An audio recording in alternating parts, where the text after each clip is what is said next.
예, 5월 2일 오늘 금융위원회는 9건의 금융혁신 서비스를 지정하였습니다. 이로써 4월 1일 금융혁신지원특별법 시행 이후 총 18건의 혁신금융 서비스를 지정하였습니다. 앞으로 남아있는 86건에 대해서는 5, 6월 중에 혁신금융심사위원회를 거쳐 금융위원회에 상정할 계획이고요. 5월 3일부터 5월 17일 중에 86건에 대해서 추가 신청을 공식 신청을 받을 계획이고, 저희가 5월 3일 금융규제 샌드박스 관련 제도 현황이라든지 운영 계획에 대해서 현장 설명회를 가질 계획입니다. 주요 내용에 대해서는 이쪽입니다. 간단하게 제가 좀 설명을 드리고요. 상세한 내용은 따로 설명드리겠습니다. 9건 내용 중에 1번부터 5번까지는 주로 소비자가 다수의 금융기관의 대출 조건을 한 번에 확인하고 선택하는 온라인 대출 모집 플랫폼으로서 모두 대출 모집인 일사전속주의의 배제를 신청하였습니다. 첫 번째 핀테크 기업인 핀다의 경우에는 한 번에 여러 금융회사로부터 자신에게 맞는 최적 대출 조건을 확인하여 대출을 신청할 수 있는 서비스고요. 두 번째, 비바 리파브리카는 복수의 금융회사가 제공하는 대출 상품의 개인별 최저가 확정 대출 금리를 확인하고 대출을 신청하는 서비스입니다. NHN 페이코는 여러 금융회사가 제시하는 대출 금리 한도를 1차적으로 조회한 후에 금융회사를 선택하게 되면은 대출 조건을 협상하여 대출을 신청하는 서비스입니다. 주식회사 핀셋의 경우에는 개인별 신용과 부채를 통합하여 분석한 자료를 제공하면서 대출 가능 상품을 안내하는 서비스입니다. 다섯 번째, 핀테크 스타트업인 핀테크네요. 핀테크는 개인이 차량 번호를 입력하게 되면은 자동차 담보대출 한도 및 금리를 제공받을 수 있는 서비스를 서비스가 지정되었습니다. 여섯 번째, 코스콤은 비상장 기업의 주식거래 전산화 및 주주명부 블록체인화를 통해 개인 간 비상장 주식 거래를 지원하는 테스트 서비스를 신청하였고 혁신 서비스로 지정하였습니다. 일곱 번째, 카사코리아의 경우에는 부동산 유동화 수익증권을 블록체인 기반 기술을 통한 디지털 증권 방식으로 투자자에게 발행 유통하는 서비스를 신청하였고 저희가 테스트 기회를 부여하였습니다. 여덟 번째, 우리은행의 경우에는 은행에 지점 방문 없이 요식업체나 공항 인근 주차장 등에서 사전에 예약한 환전 현금 인출을 받을 수 있는 서비스를 혁신 서비스로 지정하였습니다. 아홉 번째, 더존비존은 주로 외부 감사 대상이 아닌 영세한 중소기업으로부터 수집한 세무회계 정보를 활용하여 신용정보를 제공하고 신용평가, 위험관리 모형을 제공하는 서비스를 혁신 서비스로 지정하였습니다. 제가 9건에 대해서는 의미라든지 그런 효과나 이거는 따로 또 설명을 드리고요. 두 번째는 금융규제 샌드박스 향후 운영 일정에 대해서 간단히 소개드리겠습니다. 저희가 18건을 이제 신청하고 나면은 지금 총 105건 중에 이제 86건이 남는데 이 86건에 대해서는 5월 3일부터 17일 중에 이 접수를 이제 받아가지고 5, 6월 중에 저희가 이것을 처리하도록 하겠습니다. 이 86건을 처리하기 위해서 세 가지 분류 기준을 마련했는데요. 첫 번째는 혁신금융 서비스 지정 검토 대상입니다. 즉 후보입니다. 기존에 지정된 혁신금융 서비스와 유사한 서비스 또는 이제 새로운 내용이지만 어떤 혁신성이나 이런 것이 있는 부분에 대해서는 지정 검토 여부로서 후보로 삼고요. 그거를 혁신위와 금융위를 거쳐서 논의를 하도록 하겠습니다. 두 번째, 이제 여러 기관에서 신청하다 보니까 꼭 혁신 서비스가 아니더라도 지정 대리인 제도나 규제 신속 확인 제도가 활용 가능한 그런 사항들이 있었습니다. 아시다시피 지정 대리인 제도는 금융회사의 어떤 본질적 의무를 핀테크 기업이나 다른 회사가 위탁받아서 하는 업무고요. 그다음에 규제 신속 확인 제도는 유권 해석이 필요하거나 또는 애매하기 때문에 이게 될지 안 될지 이런 판단에 대해서 저희한테 물어보는 제도입니다. 제가 신속하게 답변하는 그런 규제 신속 확인 제도 등을 활용하도록 하겠습니다. 또한 타부처 법령에 관한 그 부분은 유권 해석이 필요한 그런 안건, 그 총 세 가지로 분류가 되겠습니다. 하나하나 구체적인 내용을 4페이지로 설명드리면, 아까 말씀드린 그 혁신금융서비스 지정 검토 대상은 동일하거나 유사한 서비스는 묶어서 신속하게 패스트 트랙으로 처리하겠습니다. 그리고 나머지 그 혁신성이 있는 새로운 혁신 서비스는 금융위금감원의 그 실무 검토를 거쳐가지고 가급적 신속하게 심사를 진행하도록 하겠습니다. 이제 금융 서비스가 그 타부처 소관이지만 금융 관련 법령의 경우에는 그 협의가 필요하거든요. 그 경우에도 관계부처 협의를 저희가 올 중에 시작하겠습니다. 나머지 아까 말씀드린 지정대리인 제도, 규제 신속 확인 제도에 대해서는 뭐 신청 회사에게 안내를 한다든지 저희가 또 컨설팅을 한다든지 이래가지고 가급적 혁신 서비스가 아닌 다른 길을 이렇게 안내하는 그런 절차를 병행하겠습니다. 금융 관련 법령이 아니지만 완전히 타부처 소관 법령에 대해서도 뭐 유권 해석이 필요할 수도 있고요. 그런 부분에 대해서는 저희가 타부처와 연결을 시키거나 이렇게 컨설팅을 진행하도록 하겠습니다. 5쪽입니다. 향후 일정은 아까 말씀드렸지만 크게 보면은 저희가 5월 3일부터 5월 17일까지 86건에 대해서 사전 공식 접수를 받도록 하고요. 그거에 대비해서 저희가 내일 5월 3일 서울 창업허브에서 저희가 상세한 현장 설명회를 개최하도록 하겠습니다. 그 다음에 그러면 이제 105건 외의 부분에 대해서는 저희가 5, 6월 중에 가급적 다 이제 신속하게 처리를 하고요. 6월 말경에 이제 사전 신청 받지 않은 이런 서비스, 뭐 현장에 지금 시장의 관심은 굉장히 높은 것으로 판단되는데 그 부분에 대해서도 저희가 이제 창구를 열어가지고 접수를 받도록 그렇게 하겠습니다. 자, 그럼 이제 별첨 자료만 제가 좀 간단하게 설명을 드리겠습니다. 그 아까 1번부터 5번까지가 이제 그 전부 그 온라인 대출 모집 플랫폼인데요. 그 하나하나 조금 설명드리면 이제 핀다의 경우에는 이제 스타트업인데 그 핀다 앱을 통해 가지고 정확한 대출 조건이나 금리를 한 번에 이제 확인하고 이거에 대해서 이제 소비자가 선택할 수 있는 그 플랫폼으로 보시면 되겠습니다. 쉽게 말하면 기대 효과는 그 대출 받으려면은 일일이 발품을 팔아야 되거든요. 여러 금융회사에 가야 되거든요. 일일이 발품을 팔지 않고 한 번에 간편하게 대출 받아볼 수 있는 서비스입니다. 이 핀다의 경우에는 저희가 사전 이제 혁신심사위원회 설명할 때 이분들이 2015년에 창업하신 동기가 이 대출에 대한 정부의 비대칭성을 해결을 해서 소비자들이 좀 더 편리하게 대출 받는 이런 플랫폼을 만들고 싶어서 이제 이 서비스를 신청하게 되었다고 했습니다.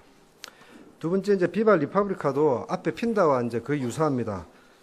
다만 조금 이제 차이는 이제 토스란 이제 큰 그 플랫폼에 이 대출 관련 조회하거나 신청하는 서비스를 이제 탑재한다고 이래 보시면 되겠습니다. 그래서 아까 말씀드린 대로 토스 앱에서 금융회사가 제공하는 다양한 상품을 일목요연하게 비교함으로써 소비자가 대출 상품의 선택권을 확보할 수 있게 되겠습니다. 제가 보기에는 때 설명할 때 이 공급자 위주의 어떤 그 대출 상품이 조금 소비자 중심으로 일단 변화할 수 있지 않을까 이렇게 설명을 했고요. 설명할 때 또 대출 중개 수수료가 꽤 있죠. 그 수수료가 좀 내려지는 그런 효과를 이제 비바 리파브리카는 이제 기대하고 있다고 설명했습니다.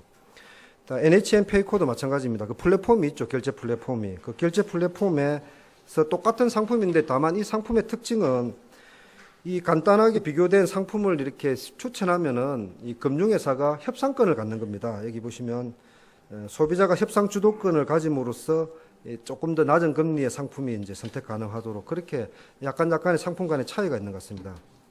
핀셋의 경우에는 코스콤 사내 벤처로 1호 기업으로 보시면 되는데 이 기업도 뭐 유사하지만은 이 차이가 개인의 신용과 재무 현황을 고려한 맞춤형 금융 상품 정보를 제공하면서 대출 상품을 같이 제공하는, 그러니까 대출보다는 조금 개인의 어떤 신용 관리가 가능한 그런 플랫폼을 추구하고 있는 것이 특징입니다. 주식회사 핀테크는 똑같지만은 자동차 담보 대출에 특화되어 있습니다. 그래서 이 주식회사 핀테크는 18년 9월에 지정 대리인으로 지정되어 가지고 KB 하나하고 그 업무 위수탁 계약을 맺고 있는데 그거는 이제 KB 하나은행의 업무를 받아서 하는 거고요. 이거는 자기가 직접 이제 하겠다는 겁니다. 그 플랫폼을 통해서. 예. 그래서 이 자동차 그 담보대출에 어떤 특화되어 있고 그 담보대출을 신청할 때 서류들이 이제 복잡한데 그 서류들을 이제 간단하게 이제 제출하는 것들을 이제 부가로 하였습니다. 그래서 제가 이 5가지 설명드렸던 이 부분이 이제 그 일사전속주의란 어떤 그 모분 기준, 그러니까 이 모집인들이 빈번하게 이 대출 상품을 권유하거나 또는 모집 질서가 이렇게 흐려지는 부분을 규제하기 위해서 이제 저희가 만들었던 제도인데 이 자체가 또 소비자의 어떤 선택권을 또 제약하는 그런 측면이 있습니다. 그래서 이 전부 지금 4차 산업혁명 시대에 플랫폼 비즈니스 하는데 이제 제약이 되기 때문에 이런 부분을 우선 테스트를 통해서 저희가 허용을 해보고요. 그 테스트 결과에 따라서 이 온라인 분야의 일사전속주의에 대한 그런 부분에 대한 검토를 이제 계속 추진해 나가도록 그렇게 하겠습니다. 그래서 기대했던 효과는 저희가 이렇게 함으로써 탐색 비용을 절감시키고요. 특히 모집인 비용이 이제 좀 줄어들기 때문에 금리의 어떤 인하 효과가 있을 것 같고요. 특히 이제 다수 금융회사 상품을 비교하기 때문에 금융회사 간의 경쟁을 촉진해서 자발적인 어떤 금리 인하 효과가 저는 충분히 있다고 이제 생각하고 있습니다. 특히 신용이나 중금리 대출은 이제 금융회사가 일방적으로 이제 상품을 제공하다가 소비자가 선택하기 시작하면은 그 소비자한테 맞는 상품들을 금융회사가 하지 않을까 싶고 또 하나는 그 대출 사기나 그 불건전한 모집 행위가 없이 플랫폼으로 바로 가기 때문에 소비자 보호에도 좀 효과가 있을 것으로 보입니다. 이런 3가지 효과를 가지고 저희가 앞으로 과제는 아까 말씀드린 대로 일사전속 규제의 적정성은 이 테스트를 통해서 제도 개선 여부를 적극 검토하겠다는 것이 첫 번째고요. 두 번째는 이제 그 금융 그 플랫폼이 이제 본격적으로 등장할 수 있는 그런 단초를 제공했다고 저희는 보고 있고 이런 금융 플랫폼에 대해서 저희가 많은 고민과 제도 개선이 있어야 될 것으로 보입니다. 그리고 이제 이 유사 과제들이 또 꽤 있습니다. 지금 그거는 저희가 5월 첫째 주 첫 번째에 다시 회의를 할 때 유사 과제는 좀 일괄 패스트 아까 예를 들었던 그 패스트 트랙 제도를 활용해서 지금 뭐 왜냐하면 또 어떤 거는 신청받고 어떤 건 신청 안 받아서 좀 그럴 수 있는데 이 사안이 좀 간단하거나 이렇게 이 신청서가 좀 이렇게 잘 작성된 데부터 우선 처리하고 저희가 좀 보면 또 컨설팅이 필요한 부분들은 저희가 계속해서 올 초에 나머지 유사한 것들은 처리하도록 그렇게 하겠습니다.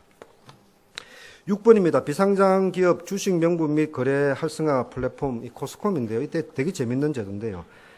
비상장 초기 혁신 기업에는 대부분 이 주식을 수기로 하고 있습니다. PC나 엑셀로 관리하고 있는데 이런 부분들을 완벽하지는 않지만은 블록체인 플랫폼을 통해서 비상장 주식에 대한 거래 플랫폼을 만들겠다는 그런 어떤 상당히 혁신적인 시도라고 이제 보입니다.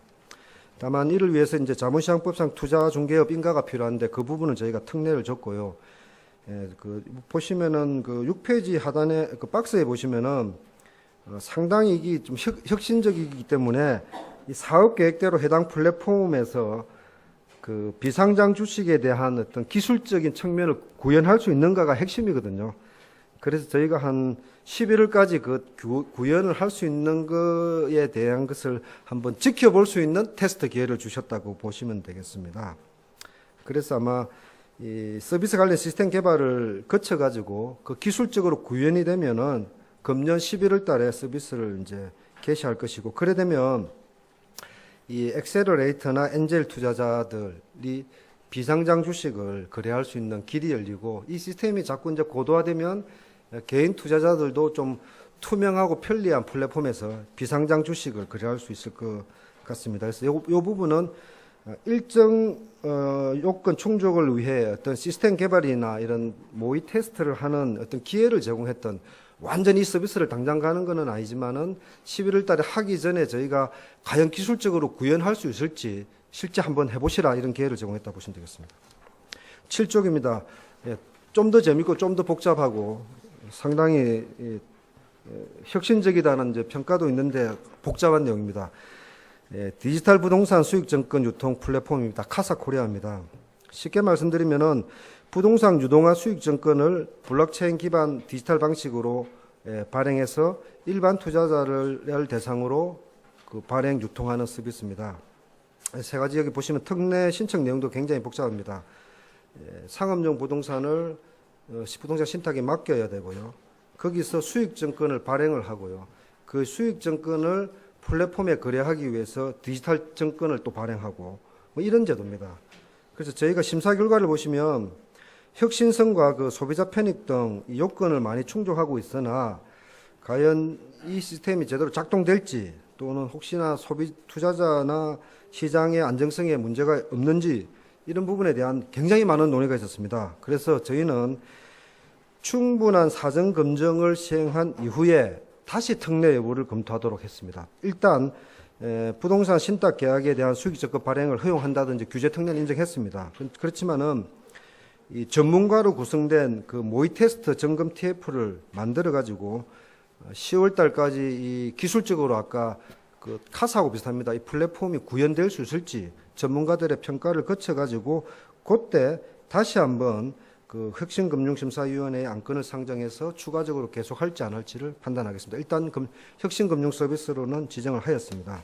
그래서 이 부분은 다수 국민들이 부동산에 대해서 간접 투자할 기회가 적습니다. 대부분 기관 투자자 중심인데 그래서 다수 국민들이 이렇게 소액으로 부동산에 대한 투자의 길을 열었다는 측면에서는 저는 개인적으로 굉장히 의미가 있다고 보고 있고요. 특히 또 블록체인을 또 뭐 이렇게 우리가 아는 코인이 아닌 이 블록체인의 어떤 거래 시스템을 기술 기반으로 하고 있다는 그런 측면으로 보입니다.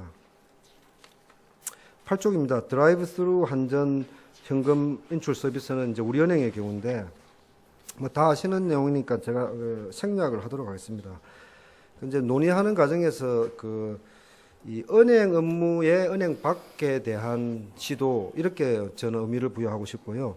뭐 조금 더 나아가면은 어떤 금융과 유통의 어떤 그 융합에 대한 어떤 시도. 그 다음에 뭐 은행 점포란 게 16시간, 16시까지 근무밖에 안 하지 않습니까? 그런 은행 점포의 어떤 확장성. 이런 측면으로 의미를 한번 부여해 보겠습니다. 시도 자체는 굉장히 작지만은 저번에 KB가 금융과 통신의 결합이면 저는 이거는 금융과 유통의 어떤 결합으로 보는데 시작은 아주 작지만은 은행 업무를 일단 바깥으로 한번 꺼내보는 측면에서 굉장히 혁신적인 어떤 시도라고도 볼 수 있고요. 뭐 또 일부는 뭐 이거 뭐 별거 아니다 이럴 수도 있는데 시도거든요. 이 확장성을 이제 보시면은 다양한 서비스를 은행들이 보수적 은행들이 이런 걸 시도하는 자체는 뭐 굉장히 의미가 있지 않을까 싶습니다. 9번입니다. 더존 비존이 했던 그 실시간 회계 빅데이터 이용 AI 신용 정보의 경우에는 그 비외감 기업 등 그 세무회계 정보를 활용한 신용 정보 제공 및 신용평가 위험 관리 모델로 보시면 되겠습니다.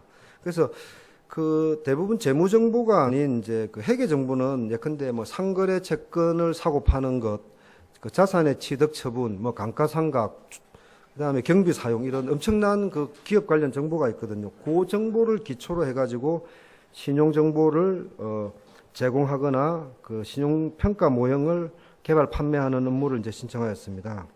그래서 이 부분도 이제 그 저희가 그 신용정보법 개정 중인 내용인데요. 개정을 하고 실제 시행되는 데는 한 1년이나 1년 6개월 걸리니까 사전에 테스트가 필요하다 해서 저희가 2년간 기회를 줬고 했습니다.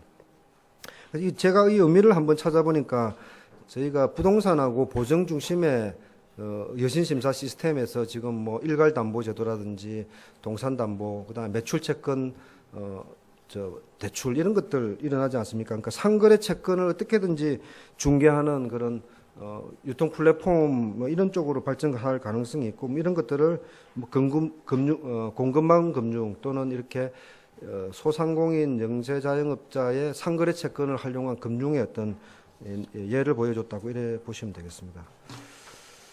그 정도로 제가 설명을 마치고요. 질문 있으면 제가. 네, 지금부터 질의응답 시간 갖도록 하겠습니다. 질문하실 분은 손을 들어주시고 소속 성함 밝히신 후 질의해 주시기 바랍니다.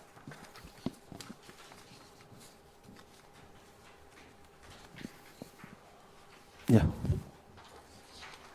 EBN 신주식 기자인데요. 말씀하신 것처럼 이제 대출 관련한 서비스가 앞에 5개 정도 있는데요. 예.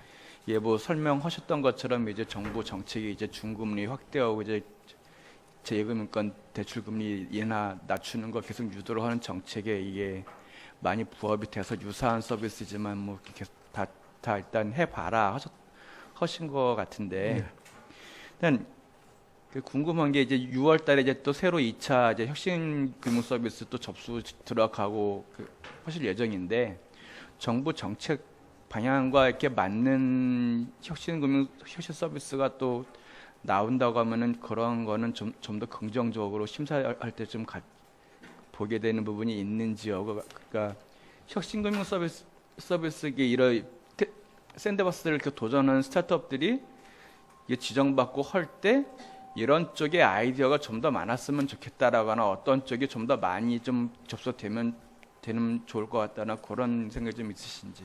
예. 저희가 뭐 사전적으로 어떤 뭐 서비스를 뭐 이렇게 막 선호하거나 뭐 밀어주고 하는 건 아니고요.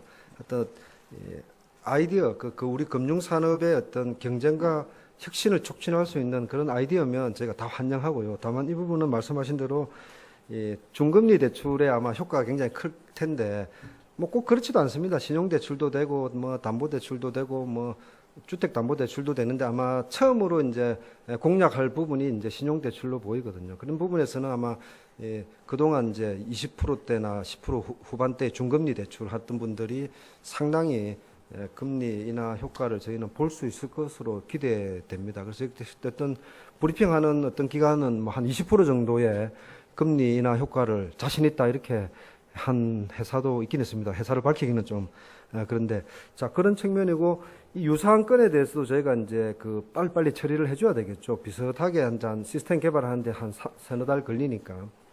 그 다음에 나아가서 이 제도를 한 석 달 정도 테스트 해보고 제도 개선이 필요하면 제도 개선으로 이제 나아갈 것이고요. 그리고 이제 6월 달에 이제 받는 서비스는 뭐 아무 제한이 없습니다. 아무 제한이 없고 하여튼 본인이 신청하시는 분이 그 경쟁과 혁신, 특히 혁신성이 중요하지 않겠습니까? 그런 신청 받으시면 제가 접수를 받고요. 필요하면 제가 저번에 말씀드린 대로 상당히 많은 컨설팅을 했거든요. 제도 개선하고 이 규정은 이렇게 해야 된다 해서 사실 엄청나게 이 제도의 어떤 안정적이고 완결성을 높이기 위해서 컨설팅을 열심히 할 테니까 할 예정입니다. 그렇기 때문에 6월 달에도 어떤 서비스든지 일단 두드려 보시면은 저희가 서비스 좋고 지정 대리인, 규제 신속 확인 뭐 다 안내를 해드릴게 그렇게 운영하도록 하겠습니다. 예. 됐습니다.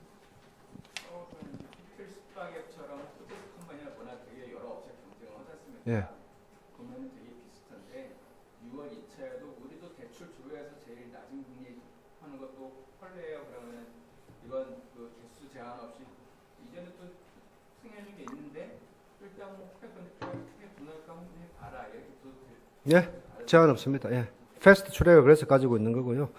일단 살아남기 위해서는 이 철저한 경쟁을 거쳐야 되지 않겠습니까? 그래서 아마 다들 그 경쟁을 원하는 것 같고요. 그래서 그런 경쟁을 통해 가지고 경쟁력이 있는 거가 소비자가 선택할 것이고요. 그래야지 이 탄탄한 플랫폼이 되지 않을까 그렇게 생각하고 있습니다.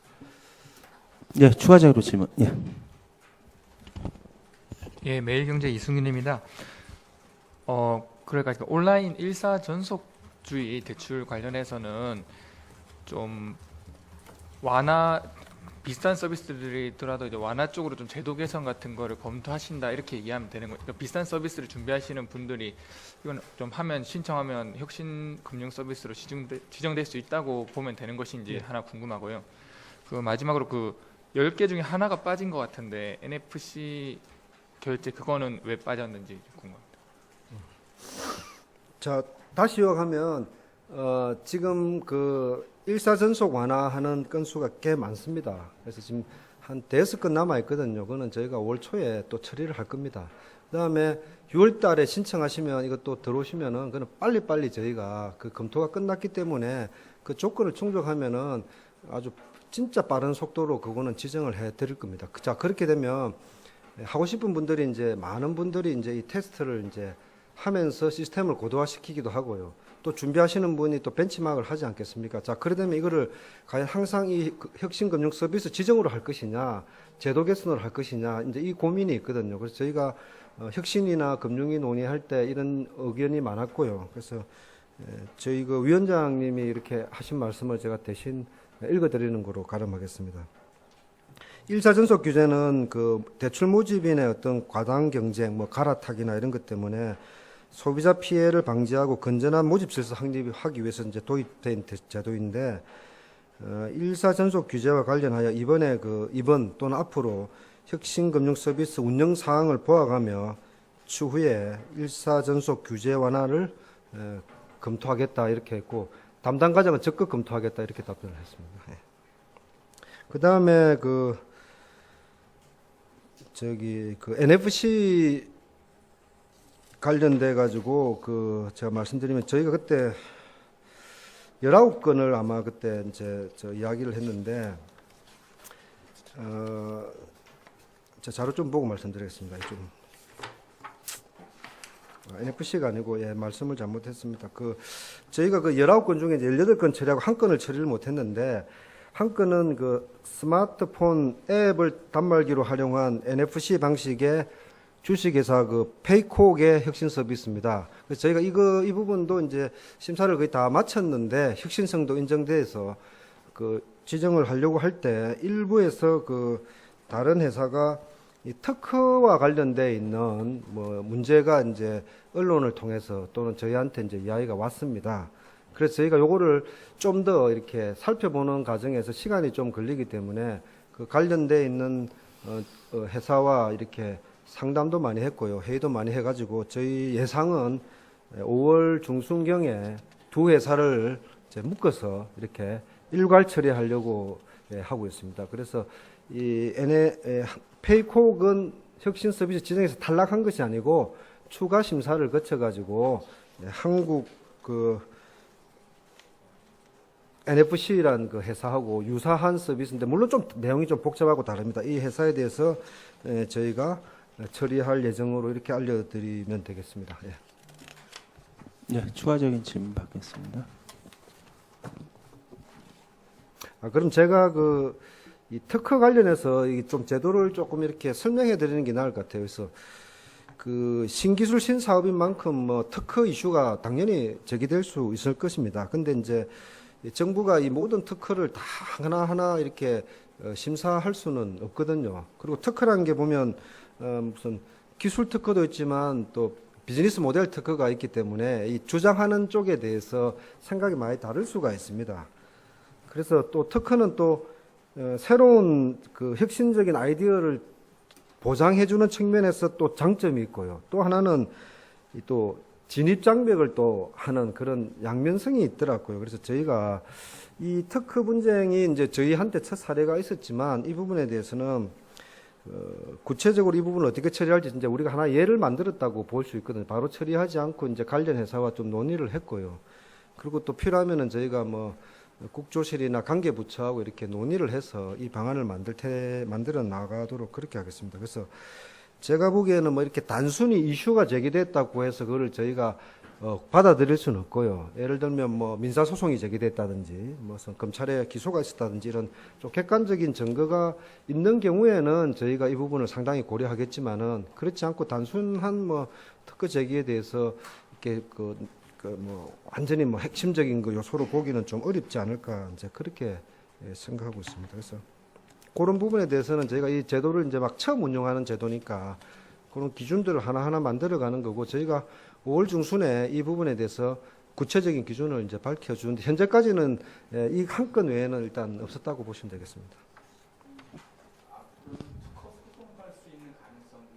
아니, 제가 말씀드렸잖아요. 소송될 가능성이 아니고 최소한 소송이 뭐 제기된다든지 이렇게 이 객관적인 어떤 사실 행위가 아니고 법률 행위가 일어나면은 그거는 저희가 고민을 해야 되겠지만, 단순 뭐 이렇게 의견이 있다고 해서 이걸 또 양쪽 당사자가 다 있기 때문에, 그리고 왜 그러냐면 우리 혁신 서비스 제도는 했다가 지정을 중단할 수도 있고 취소할 수도 있거든요. 그렇기 때문에 기회는 일단 주는 쪽으로 좀 전향적으로 보되, 이렇게 단순 주장이 아닌 어떤 법률적인 어떤 이슈가 있을 때는 저희가 좀 고민하는 이런 식으로 또 그 기준을 저희가 관계부처하고 이야기해서 마련을 해 나갈 생각이고, 그런 차원에서 아까 말씀드린 한 건 처리는 좀 더 좀 심도 있는 논의를 위해서 한 2주 정도 저희가 미뤘습니다. 예, 추가적인 질문. 메트로신문 나율입니다. 저 86건 관련해서 세 가지 기준으로 분리한 다음에 뭐 처리한다고 하셨는데 이거에 해당하지 않으면은 탈락하게 되는 거예요? 아닙니다. 다 포괄하고 있습니다. 대략 설명드리면은 사쪽에 그 혁신금융 서비스 지정될 거가 저희가 뭐 예비적으로 한번 해보니까 한 60건에서 65건 내외 정도 보시면 될 것 같고요. 그다음에 그 지정 대료인이나 그 규제 신속 확인 제도로 할 수 있는 거가 대략 한 15건 정도. 그 타부처 소관이 한 5건 정도 이렇게 저희가 대분류를 일단 하고 있는데 뭐 이대로 된다는 건 아닙니다. 저희가 실무적으로 검토를 해서 아까 말씀드린 65건이 다 지정된다는 건 아니고요. 탈락하는 데도 나올 겁니다. 다 뭐 100% 지정될 수는 없을 것 같고요. 근데 그거에 대해서는 뭐 탈락하더라도 저희가 다시 재도전할 수 있는 기회를 드린다 했으니까 대략 뭐 65건, 15건, 5건 이렇게 이 범위 내에 있다고 보시면 될 것 같습니다. 네, 추가적인 질문 없으시면 이상 브리핑 마치겠습니다. 감사합니다. 잘 부탁하겠습니다.